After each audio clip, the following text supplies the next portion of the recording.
Pozdrav ekipa, povodom Belišćanske zlatne jeseni. Danas i sutra Muzej Belišće ima besplatan ulaz, odnosno slobodan ulaz, otvoren muzej za sve uzraste.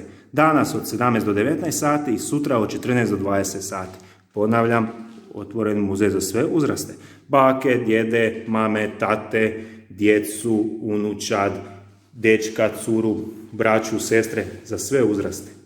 I sad idemo malo na ovaj dosadniji dio.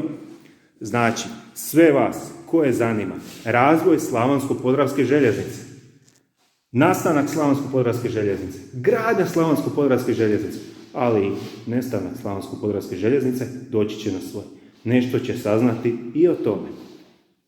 I naravno, koje možda baš ne zanima ovaj razvoj prometa na prostoru grada Belišća, ali i Slavonske Podravine, nego recimo zanima koje naselje imalo recimo 1910.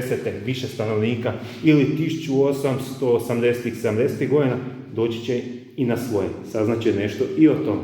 Ili recimo koga zanima koji je prostor imao više šuma, a koji manje na prostoru našega grada, kakav je bio taj odnos između šuma, rijeka i ljudi, saznaće nešto i o tome.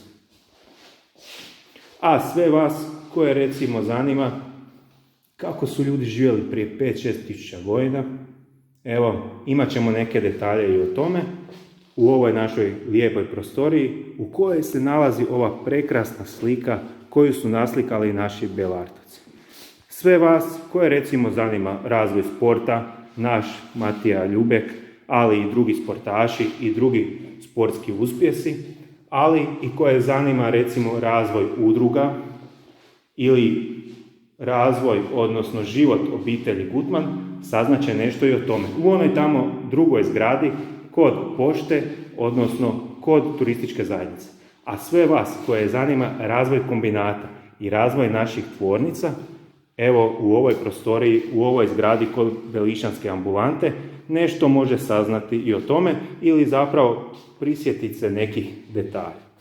I sada za kraj vraćamo se opet na početak, da malo ponovimo gradivo. Znači, povodom Belišćanske zlatne jeseni, danas od 17 do 19 sati i sutra od 14 do 20 sati, otvoren muzej za sve uzraste. Vidimo se na šetnji Belišćem. Pozdrav!